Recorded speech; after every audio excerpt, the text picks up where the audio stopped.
Hello, Ainsley. Good to see you again. Yeah, good to see you, buddy. How are you doing? Good, good. So we're just going live, so everyone will be jumping on soon. But mate, what's been happening in the last month since I last spoke to you? Oh my crikey, I suppose, rather embarrassingly, our digital marketing strategy was potentially a little weak. We kind of relied on events to connect with accountants, and events have been really, really good for us. And I suppose accountants are traditionally do business at events, not always, but they seem to do business at events. So our whole digital marketing strategy was kind of left in the wake. Obviously, we're a small, lean business, so had areas to focus on. And I think obviously with where we are at the moment, we're not doing any events, so we had to try and get ourselves up to speed rapido from a digital marketing position. And it's embarrassing for me to say that because I'm quite into digital marketing. So anyway, we've been working hard on that. We've grown, so we've taken on 3 people in the Yeah, I last. saw that. Some good new hires, which is exciting. Very exciting. So we've got to strengthen our member success team. So that's really, really good. Strengthening the sales team as well. And we've got one new joiner starting on the 3rd of August. So that's really cool as well. So we've got a day in London next week, team day, socially distanced or physically distanced, not socially distanced, physically distanced team day in London on next Thursday. So it'll be good to see everybody. How exciting. So it looks like people are jumping on now, which is great. So hello to everyone that is listening to us live. So we've got Ainsley with us all the way from the UK today, which is exciting for our what I call our monthly catch-up, Ainsley. It's almost our monthly Facebook Live, isn't it? So, mate, I'm going to hit you with a real interesting and tough question to start with. So I put out a survey to our client Facebook community and just on Twitter as well around how many accounting firms in Australia have actually done their strategic planning or business planning for what is the 2020-2021 year, financial year. So we're now 3 weeks into the financial year. And I was not surprised, but I was in some ways that only around 1 in 5, so 20% of people have actually done their strategic planning or business planning for this financial year. Now, I understand we're in the middle of COVID. Now, Victoria in Australia is back down in lockdown. I'm fortunate to be living on the beautiful Gold Coast. So up in Queensland where we're somewhat been normal, so we're fortunate. But does that surprise you? Because I know that, ultimately we both know accountants want to earn more money. They want more time. They want more freedom. But yet, if we're not getting the time to step away and step back and look at our business from a business owner point of view, as opposed to a technician within the business, how are we ever going to get to those places? So I know that we were having a chat before we went live around some interesting stats that you've seen around exactly this. What's your perception or take on why so few people have done that? Now, obviously, COVID's on, but is that a good enough excuse to not be working on your business? You know what I'm going to say to that. Absolutely no way. I think, let's be honest, most accounting firms are like most small businesses, and most small businesses don't plan. We know this. There's a huge number of reasons why small business owners don't plan. So from an industry perspective, let's not take the accounting world for the time being, just from an industry perspective, most small business owners are chasing their tail. They're running after customers, they're running after team, they're running the treadmill, and they don't have the time or the focus or the understanding of why planning is important. Sometimes they come from a corporate environment and they think, planning is too rigid, the whole structure of corporate planning is just too much, and I'm going to do it my way, and I'm going to do things differently, and we're going to have fun, and we're going to be relaxed, I think. And maybe others say, actually, I don't know what's going to happen in 12 months' time, let alone 6 months. So planning is just completely irrelevant. Now, as accountants, we know that's not true, right? Before you get into any of the data, I just want to know, anyone that's listening right live now, if you could just jump in the question or the comment box and put yes or no. Yes, meaning you've done your business planning for this financial year. No, with a sad face. And you don't need to put why, just put yes or no. I'd be interested to see what those comments are. But Ainsley, keep going through it while those come in. What's some of this data that you've seen Well, so like accountants, the reason accountants, I mean, this will be a time thing, right? So it's classic, isn't it, that builders don't look after their own houses, and so accountants don't look after their own house either. And I've always been saying you need to fit your own oxygen mask first. But let's look at some really crazy stats that we saw, right? So I was doing a report with Futurely, and we were looking into the Australian industry in particular and what was going on there and why there were so many challenges. And we came across some really rubbish stats, let's put it this way. So the first one was from benchmarking.com.au, and they said that the average profit per partner for SME accounting firms, so this is outside the top 20 in Australia, so the average profit per partner has fallen 41% in the last 5 years. So profits are down almost 50% over a 5-year period. So that's shocking. The next stat I saw was from the ABS, which said that the growth rate for the entire accounting industry, so this is SMEs and the larger accounting firms, is less than half the Australian average. So the Australian average growth rate for the last 5-year rolling average was about 2.18%, and it was 2.18. This is Ainsley's about, and the others were, and the accounting industry was 0.97. So that was, half. And B-Star, when they did their latest Accounting Insights survey, found that the top 20 accounting firms earn more than 50% more than the SME accounting firms. So that's showing that the bulk of the growth and the bulk of the profits in the accounting industry tend to be in the top Australian accounting firms. So I think, rubbish stats for accounting world, I think, in general. And that's reflective not just in Australia, by the way. So that's classic. That's happening in the UK and in North America as well. So it's not just limited to Australia. But it's interesting, isn't it, that Australia, with all the leads to automation and the drive on cloud technology, that still profits per partners are dropping 41%. It doesn't surprise me, but it does surprise me. And I actually had a session with our Australian team this week on the Good, Bad and Ugly report in Australia, which I don't know if you've seen the report. And this is an old one from last year. They haven't released this year's one yet.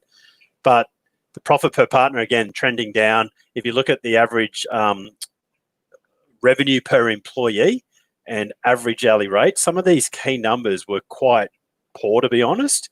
And then when you're looking at the wage cost against revenue, we're sitting at around 36 to 40% where most good firms were. And I look at it and go, well, a lot of our clients that have got global teams where they have distributed teams, their percentage is significantly lower than that. So I definitely think it's concerning. But I think for me, it's, people are extremely busy. COVID's extremely tough times. But at the end of the day, where you're still running a business, you still need to take that helicopter view and go, how do we make our business better? And that's been really, and I know we've spoken about this many times over the last 3 or 4 months on these Facebook Lives and on webinars that we've been doing together around the firms that have really thrived through these times and the businesses that have thrived and the ones that are just trying to survive or declining. And that's, I suppose, a lot of the ones that are thriving. When I ask them this question, when I do podcast interviews or just having a chat to them, a good number of them have actually done their business planning.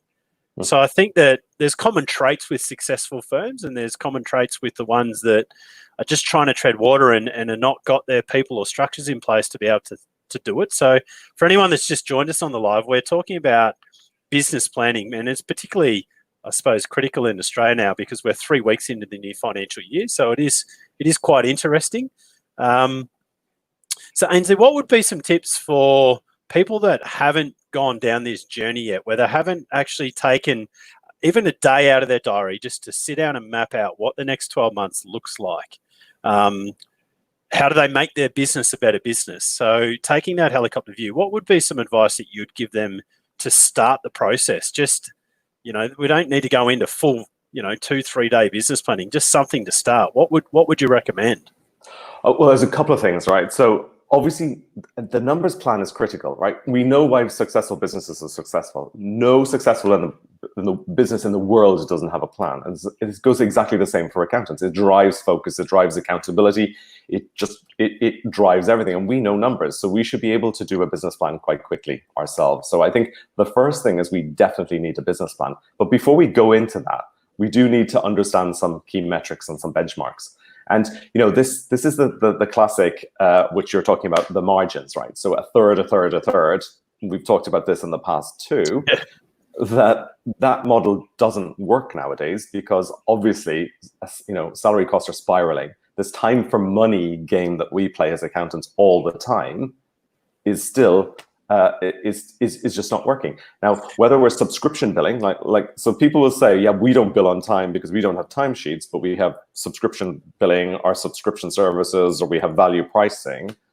But in all honesty, that still goes back to that time for money swap, because the costs that are being benchmarked, or the way you're charging your subscription pricing generally comes from somewhere where there's a time for money swap here. So I think we really need to get to the nitty gritty of what we want to achieve as an accounting firm. We built a calculator. So back off the last conversation, we were busy in the background building a calculator for accounting firms to do some really simple business planning. So it's clarity-hq.com/calculator. Now, you can just go in there, play with your own firm's numbers, and then just see what's possible. So it's completely up to you. No data, nothing's transferred here. This is just an ability for you to do a very, very, very rough and ready basic business plan. Just getting the mind thinking about what's possible. Because if we do last year plus X%, that's a rubbish business plan. It's a simple business plan, but it's a rubbish business plan. I think the problem is that, and this is one of the challenges that we find with new clients and even existing clients, when I'm running a podcast. So one of the podcast interview questions I always ask in every podcast is, do you have a people strategy? And pretty much 1 in 10 businesses have a people strategy, which is low. And the challenge with that is that when you do a revenue plus last year, what you're basically doing is you're not working out how many additional hours of work is there and how many people you need to be able to drive that. And then how do you get the right people doing the right work at the right cost so that you actually make money? And the good, bad, and ugly report really highlight that, because we go a third model. That's 33% on wage costs when the average good firm is 36 to 40%. And I'm like, that's a good firm. Yes. And I'm like, so if the wages are already too much, the other running costs are too much, no wonder the profit is so little. Absolutely. There's running an accounting firm is not that complex, right? The gross margin is the key metric that we need to be focusing on here. Can I just go back to that comment? Yeah. I thought that was the case. I ran a financial planning business for 12 years. I thought accounting isn't that hard. I was sick of dealing with accounting firms, so I just went and bought an accounting firm, and I found out it was actually hard. So okay. I'll challenge you on that one, but that was from a non-accountant. So, fine. The fundamentals of it is a business, a normal business, which is what you're alluding to. I just wanted to have a quick dig at you. No. I appreciate there's a lot of people challenges and there are clients challenges that are there, but the actual metrics of running an accounting firm is really quite simple. The gross profit margin, as you're saying, we should be looking at 67%. That's what the basic model is. Now, the big four go for 80%, or that's what they try and attempt to do. But we know you're absolutely right. Like the top firms are around 40%. Some go down to 50, 60%. Sorry, 40. They're sorry, whatever the cost is, the margin is down to is crazily low. And again, as costs are rising in overheads, that's obviously taking a massive hit to partner profit. Now, obviously, accountants are good at managing costs. So they kind of tweak with that bit. So they kind of fiddle the costs to try and bring their profit per partner up. But that's, again, as you're saying, that's not looking at what's possible in the business. It's not getting the right people doing the right jobs. It's not working for the right clients. It's not knowing your ideal clients. Those are all critical to be able to understand and unleash what's in there. So this is, revenue per partner in accounting firms is shockingly low. Revenue per partner in the UK should be around 125 to 150K per person. So that's every single person in your accounting firm. So if you put that into dollar terms, we're looking at 250,000, revenue per employee. Now, how many firms do you know with revenue of 250? The top ones will be, but very few. The good, bad, and ugly showed it was well under 150,000 in Australian dollars. The other thing that I find interesting, Ainsley, is that none of these reports around profit per partner and that actually talk about the number of hours that a partner works for that profit per partner. So even the ones that are impressive, it may be impressive, but if they're working, 60, 70 hours a week, when you work out their actual hourly rate individually, then what you're actually seeing is not a lot of revenue. I know, absolutely. And I know there's networks in the UK that did detailed metrics on this and found that accountants, effectively, their hourly rate is less than that of a plumber. Is that nothing against plumbers, by the way? No, we love our plumbers. So, but that's the key with, I suppose, really looking at business strategy and where do you want to go in the next 12 months. And the other thing that, I've been talking a lot about customer experience and on social media, we've seen a lot of accountants venting their frustration, I suppose, with just these challenging times. And a lot of their comments are negative towards their clients. And at the end of the day, my reminder to everyone is we are here to serve our clients. They pay us, we don't pay them. So how can we deliver a better service? How do we build a better process? How do we build a better business to serve our clients in a more meaningful way, which really leads into what you do with Clarity, being you're taking people up the value ladder where, and this is the way I look at it, and this is the way I looked at when I was running my accounting practice, was when you're doing compliance work, everyone does compliance work. How do you show that I'm better than you when we're doing the same thing that's required in a certain structure with the government? It's hard to show the difference. The depth of relationship and the value that you add and the advice that you give to a business owner where you're really helping them grow their business is where you add the difference. And that fortunately is through services like, which you could group in advisory, cash flow management, and a range of other things. And I think that COVID has really taught, or from an outsider's point of view, that I don't run a practice anymore, but serving the accounting industry, I've really seen that people think that what they're doing now is compliance when it's actually not. They're actually doing advisory work now. In some cases, they're not getting paid for it. In other cases, they're just not aware that this is actually what advisory is. And the depth of relationships are getting significantly higher, which is, I think, is a really positive. It's now a matter of how do you start to transition this so that your clients expect this ongoing, but they also expect to pay and they see the value from what you're getting paid. So that's probably a reverse or a long way of asking you a question of how do you transition a client now so that what they've been experiencing during this time, the connection, the reality of the depth of your relationship that you've now formed, how do you take it to that next level, which is more of an ongoing, deeper relationship? I don't want to call it advisory, but a deeper relationship with them. How do you transition and continue that now? Because I think now is a pivotal time to be able to do that with your clients when they needed us so much. No, absolutely. And can we just say that the firms that we connect with and associate with, first off the bat, right, they've been pulling out all the stops and they've been the ones that have been really, really helping their clients. There are huge swathes of accountants out there that aren't doing this. So can I just put that out there first before we go into the ones that we know that have been working really, really hard with their clients? Now, I think you and I know this compliance isn't dead. It's about how we change the revenue mix so that we're delivering high value services to our clients that actually are profitable for the firm and the small business owner can afford to pay for. I mean, that's the equation we're trying to hit here. And, I think accountants historically have always done business advisory. So it might have been only for their top 10, 20% of clients, but where you are speaking to your clients on a regular basis, where you're just asking them questions, where you're just being there and being there to support them and help them, I mean, that's effectively business advisory. So let's get rid of that nonsense word, business advisory. It's business support. It's helping small business owners. It's helping them with what they want. So the first thing is to understand what your clients really want from you. And that's no different from any other business, any other industry. And it sounds really simple, doesn't it? Know your client, know your ideal client, know what they want and deliver it. It's not that complicated, surely. But we sometimes, and it's not just accountants mess this up, it's across everywhere that just seems to get really overcomplicated on this.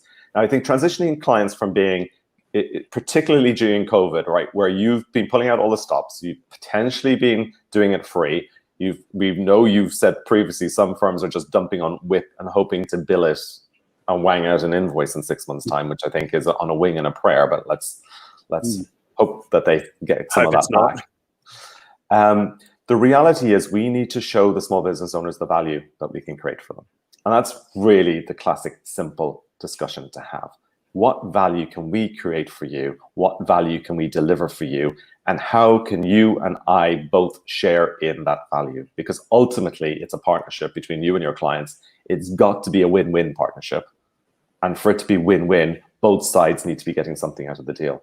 So I think to clearly demonstrate and show your clients the value that you're creating, what you're doing for them, what you're helping them with, how you're helping them increase their profits and their revenue and their cash position, and what you need to do to continue to help them do that, as I think the clear discussion. And it's an upfront discussion. And, you know, Aussies are quite upfront. So to have an upfront pricing on, and I don't mean that critically, Aussies are upfront. It's a good thing. It's a good thing. And to have that discussion up front and to have that clear communication with your clients around pricing and what you're doing for them, and whether you just decide to write that off and say, okay, so we now need to draw a line. And going forward, we're going to have to split this evenly between us, I think is the, so it's clear communication, fast communication, demonstrate, show, clearly show the value and be able to say, now we need to start charging for this. We can't keep giving this to you free because we're incurring massive costs. So where do you think the challenge is, Ainsley? Because every research report that I read globally that's done on the accounting industry that benchmarks and shows statistics shows that firms that offer more than just compliance are more profitable, have greater, I mean, we're talking about revenue diversification. Why do businesses still not do it? Like, why do people that are in the industry, why do they not do it? Like, is it because it's too challenging? Is it just they don't know how to get into it? Like, what do you see the biggest barriers? Because logic tells you, and every report and every research shows that, you know, compliance plus some other services add more value to your clients, make the relationship stickier, make it more valuable and reliable.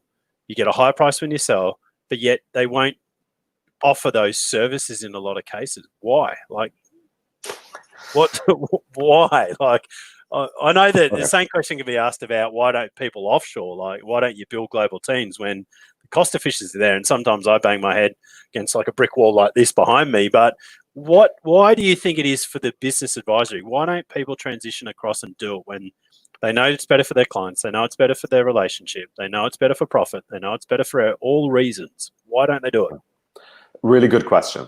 So I was on an international group last night of accountants and suppliers to the accounting industry and just people connected with the accounting industry. There was about 59 people on. This question came up from a UK base. Why do the top 50 firms in the UK, so this was looking at the bigger firms, why are they so slow to change?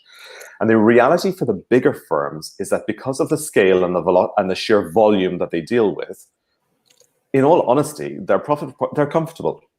They're okay. So good enough is good enough, and good being the enemy of great. And I think so for the really large firms, their profit per partner is okay. So, you know, there's no real driver to change. The partners that want to exit don't want to invest in the future because they're going to see a cut in their revenue, and their payouts are based on that. And so they're thinking, well, why am I going to take a cut if it's not going to benefit me? And so there's that kind of cycle with the bigger firms. I think with the smaller accounting firms, I think that, well, the excuse is time. So the constant. But 80%, can I just go back a step? 80% of the industry have 20 staff or less, and that's pretty much globally. So we're talking about the average firm. Like, why is the average firm not do it? Well, one, I think it's not easy. So I think to lead an accounting firm, this is the big thing, isn't it? Right. So it's being a proper business owner and being a proper leader in business. So, you know, the excuse we get all the time that we hear, not we get, that we hear in the industry is, I don't have the time. That's all great, but you don't understand. I just don't have the time. I think it's not understanding, not going to pure basics and doing your own numbers to have the sheer understanding of the opportunity cost that you're missing out on, the revenue that you're losing by not actually diving in here. I think it's the complexity of dealing with people. So I think I'm probably a good accountant, but maybe I'm not good at leading people. Maybe I'm not good at encouraging them. Maybe we have committee decisions, because I think this is the reality as well in the accounting world. We seem to run on committees. So if we're a small accounting firm, we seem to involve more of the team in the decision making than potentially we need to. Now, that's not to say involving team is wrong in decision making. I just think sometimes those discussions need to be guided, and sometimes the person with the vision at the front needs to lead from the front and lead from the top down. And I think they need to show what's possible. I think people like maintaining the status quo, so people don't like to change. So to encourage people to change, to show them a better vision of the future, to show them why it's important, and to take them along with you, I think it is really, really critical. And I think there's so many steps involved in that, so that I think smaller accounting firms just go, it's too hard. I constantly get feedback from the team saying, oh, this isn't going to work with our clients. This isn't right for us. And I think accountants are just scared. They're risk averse. And I think to deal with a client and say to them and have a upfront conversation about what are you looking for? This is what we can provide you. This is what it's going to do for you. And this is how much we're going to charge you seems like a complicated discussion. Accountants, I think, like to sit behind computers and fire out reports. That's not everybody, of course, but I am generalizing here. But I think there's a desire to sit behind the safety of a screen and fire out reports to your clients, thinking you're doing them, a favor by giving them lots of information. And I just don't think that's working. So I really think it's a lack of understanding, not lack of understanding, that's unfair, a lack of appreciation of what a change in revenue mix can do to your bottom line profitability. And I think it's getting you out of the nitty-gritty day-to-day to be able to think strategically about the business and how you're going to make those changes that are needed. And it's about how you're going to involve your team to be able to do that. And whether it's offshoring, whether it's using software, and we know that software can help, but it's not the panacea, right? It's a conundrum, to be honest. I've gone a long way around saying, I think I know why, but it is frustrating.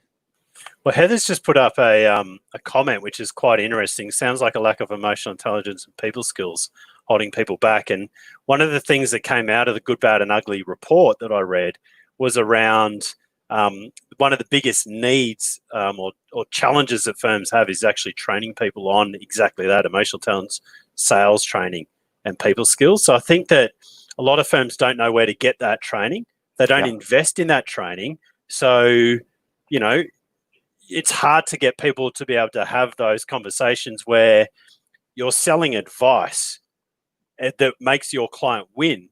So you're not really selling, you're adding value, but it's being able to understand how to do that and how to take what is quite complex numbers and make it like you're talking to a 5-year-old for your client. I think accountants don't understand their value. Possibly. I think that's great comments from Heather, by the way, but I just think it's a lack of confidence at understanding your value. Being simple, like simplicity is the ultimate sophistication, as Leonardo da Vinci said. We think because we understand numbers and understand the mechanics of a business model and understand how it generates profit and operating cash, we think, well, that's easy. And so everybody knows that, but they don't. And being able to distill that down into really simple, bite-sized, actionable strategies for small business owners, which is simple things that work, and understanding that that's incredibly valuable, and being able to charge for that, I think potentially is that confidence issue. That whole I don't want to sell, I don't like selling. It's about understanding that this is necessary for a small business owner. They come into you, if we thought of ourselves as a doctor, and effectively we are the front line for small business, right? And you don't go into a doctor and say, look, I'm not feeling well. I think it's my heart, and I'm just going to cut it open here, and I'm just going to slice it, and I'm just going to make some changes. Is that okay? Are you good with that? You wouldn't do that. And as a doctor, you wouldn't stand for that. So as accountants, why do we let small business owners not heed our advice, or why don't we feel that our advice is a vitally important and a really expensive commodity and a valuable commodity? And just by being there, that's a huge boon for small business owners. So I think, Well, I think Amy's comment, accountants stereotypically don't like sales. It's a dirty word, which I 100% agree, but we're selling advice. We're selling our small business futures. We're selling it's like a doctor. I mean, ultimately they're selling prescriptions and, they go on boat cruises and all of this non-disclosed stuff. But what they're doing is prescribing and helping people to get results. And that's ultimately what we're doing as well. So I think this all goes back to that point. If a lot of the businesses that don't do advisory, I think it correlates back to a lot of them don't do their own business planning, which is what we started this conversation with half an hour ago around most firms don't have their own strategy in place, particularly the ones that are in Australia. We're now 3 weeks into the financial year. So there's now less weeks left to implement what you're going to.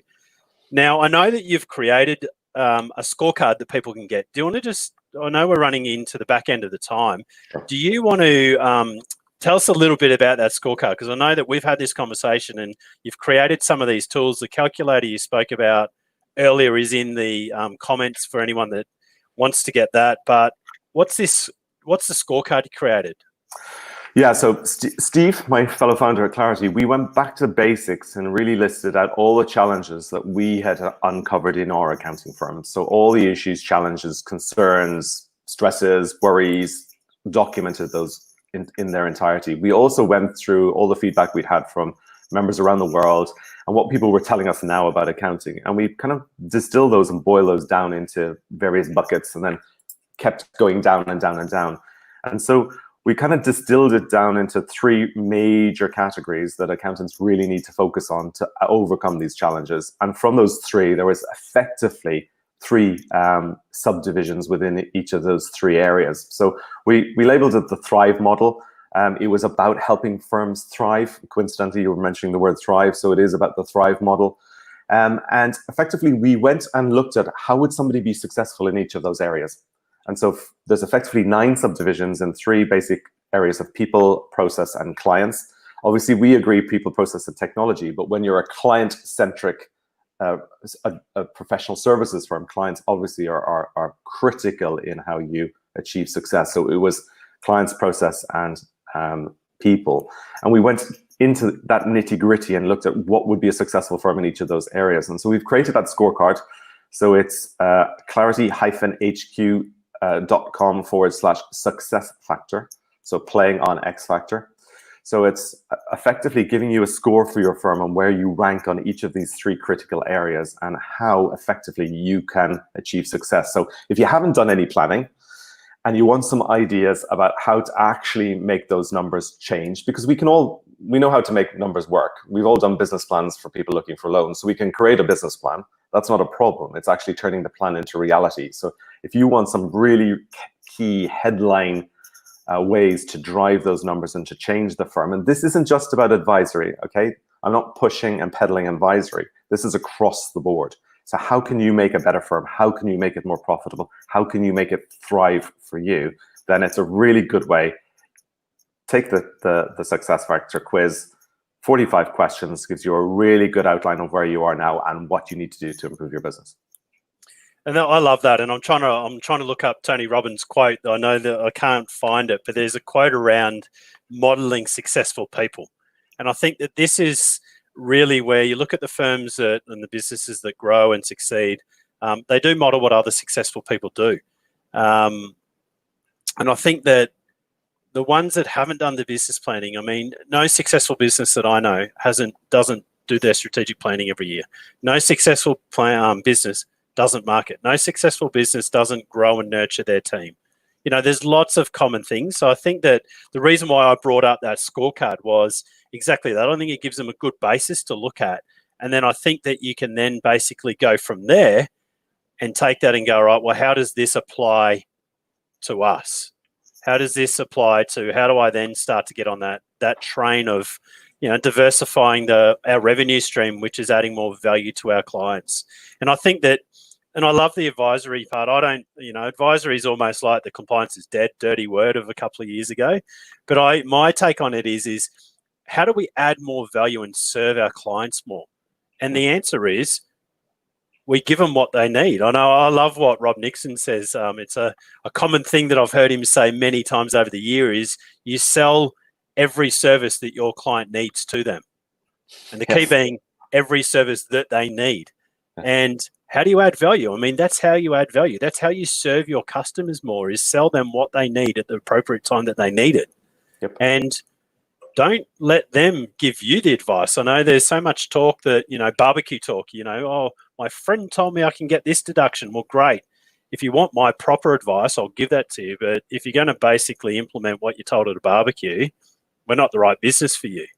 Someone that, you know, when you go to a doctor, exactly what you said, when you go to a doctor, you don't sit there and question their advice. You don't sit there and question their credentials. You listen, you let them prescribe, and then you implement whatever it is that they tell you to do. The same is for our industry. And I think that's where controlling the relationship with a client, controlling the narrative of where you're going. But that is a lot. Again, it comes back to that, you know, soft skills and those things. So, Ainsley, we're coming up to the end of the time. What would be, I suppose, your final parting words? We're gonna chat again in a month's time, but, you know, for people that haven't done their strategy planning for the 12 months, you know, we've got Victoria in Australia back in lockdown again, and things are tough for their clients again. Some clients are thriving, some are declining, some are just trying to hold neutral. What would be your final advice to them? Okay, so there are three main responses to COVID-19. One is a panic, fear-focused driven response, and that's only going to end one way. So if it's panic, fear-focused, frozen response, you're going to struggle. There are those then that are unfocused. So they're flapping, they're firefighting, they're dealing with the here and now. They're not looking to the future. They're just in the here and now dealing with what's going on, and they're firefighting.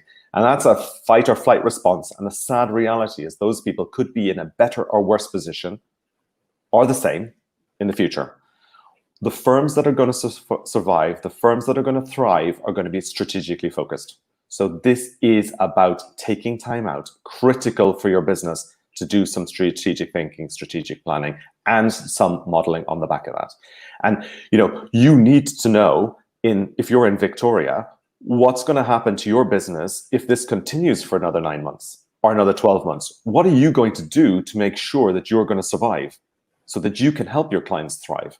So it's critical that you take the time out. So you have got to just take a day out of the business to focus on your own business, to understand the challenges that you're going through, to think strategically about how you're going to make money for the next 12 months, and model that to understand what changes are going to impact your business and what you're going to do if those changes continue, or if they open up and, you know, the economy opens up. So it is critical.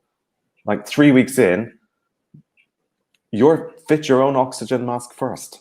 Sort your own house before you sort others.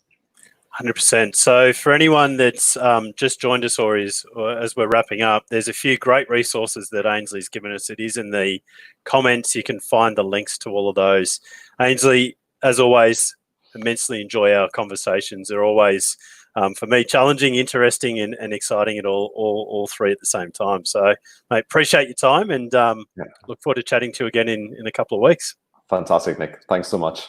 There's loads of comments we haven't responded to, by the way, but we will get back to them. We'll get back to you. So for everyone that was watching us live, we truly appreciate it. Anyone that watches this after it's live, thank you for investing the time to watch it. And feel free to reach out to Ainsley or myself. We're on all social medias, and always happy to have a conversation about anything that we've covered today, or lots more other things. So please reach out to us. Love it. So, all right. Thanks, everyone. Chat to you soon. Thanks, Nick.